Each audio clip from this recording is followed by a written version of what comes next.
Tingnan mo yung kilay ni ma'am, hindi pantay. Teacher, sabi ni Tyrone hindi daw pantay yung kilay nyo, teacher. So, class 5 minutes na lang. Any questions? Guys, walang mag-remind kay sir na may assignment tayo kasi hindi ako nakagawa. Teacher, yung assignment ngayon yun ipasa, teacher.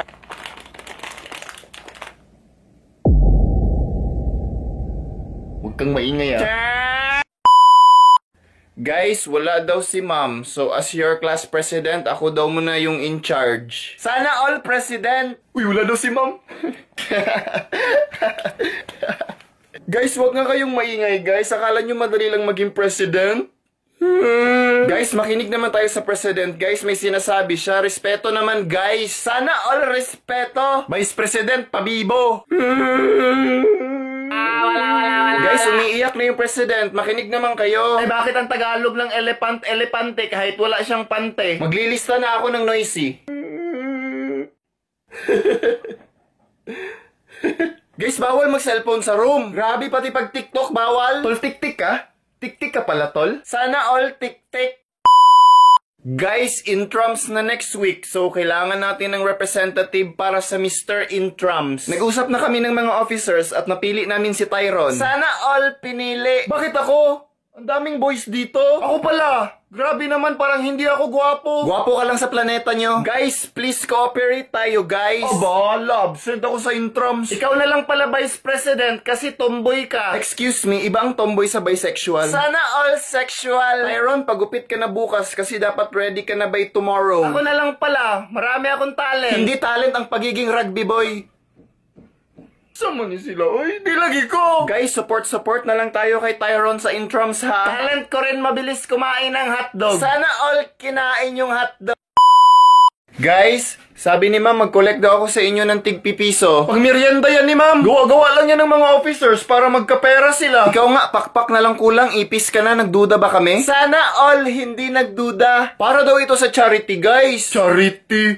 Araw-araw na lang? Parang may mali na dito ah. Kung may mali man dito, yun yung pinanganak ka. Ayaw ko magbigay.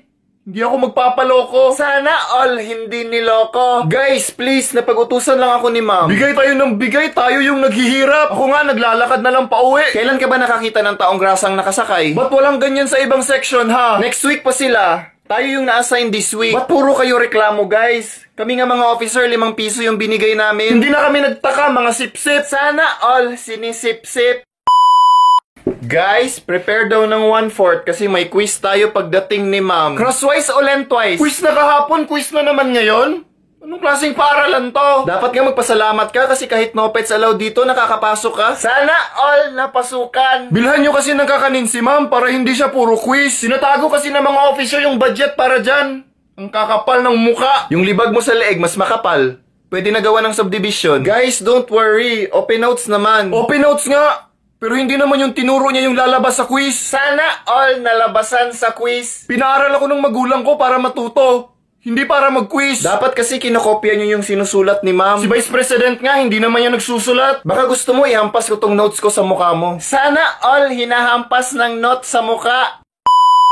Guys, sabi ni ma'am pag-usapan daw natin yung about sa field trip. Sabihan mo si ma'am siya lang mag-field trip. Last time nag-field trip, naiwan ako. Sana all hindi nang iwan. Guys, kailangan natin mag-ambag para sa transportation. Nanakawan ulit tayo ng pera ng mga officers. Hindi ko makakalimutan mga itsura nyo. Kung itsura lang ang basihan, dapat nasa electric chair ka na ngayon. Sige nga, kayo na mag-organize. Ang dami niyong nilalabas na side comment. Sana all marami lumabas. Gusto namin sa aquarium. May malaking shark dun. Makagat ka una ulo. Gusto namin sa museum. Nandun yung history kung paano naging tao ang unggoy. Ba't ikaw unggoy pa rin? Gusto namin sa Manila Zoo. Anong hayop ako?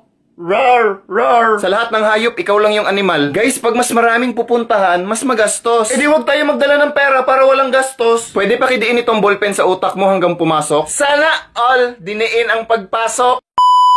Guys, ayusin nyo naman yung pila, guys. Hands forward. Sino ba kasi nagpauso na kailangan pa magpila bago pumasok? Priority natin sundin yung rules ng school. Sana all priority.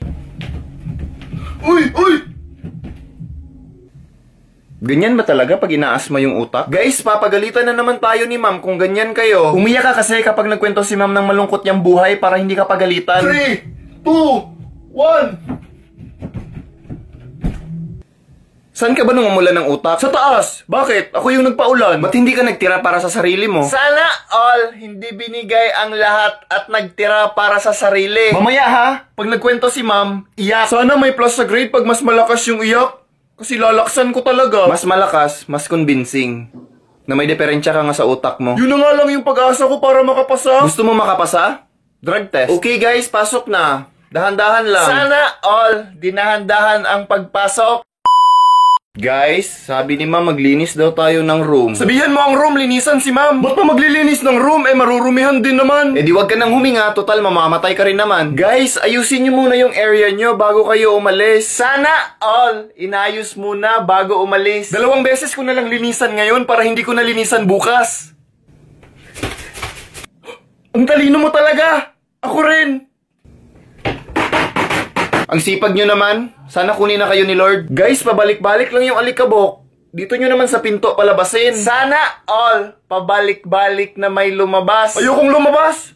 Takot ako sa aso. Ikaw, Vice President, aso ka ba? Hindi. Kasi gusto kita asuwahin.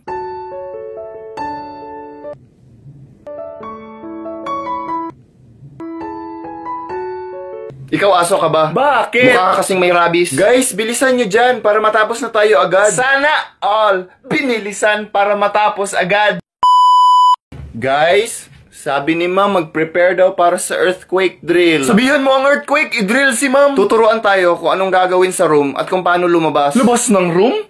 Paano ba dapat lumabas? Sana all nagtanong muna bago may lumabas. Guys, dahan-dahan lang sa paglabas mamaya. Tatakbo ako niyan. Unahan tayo. Talon ka na lang una ulo. Guys, may ibibigay na instruction mamaya. Yun ang sundin natin. May instruction nga na dapat isa lang yung asawa pero si ma'am may kabit. Inspiration ko si ma'am. Sana all inspired magkabit. Guys, tandaan niyo yung drop, cover, and hold mamaya sa earthquake drill.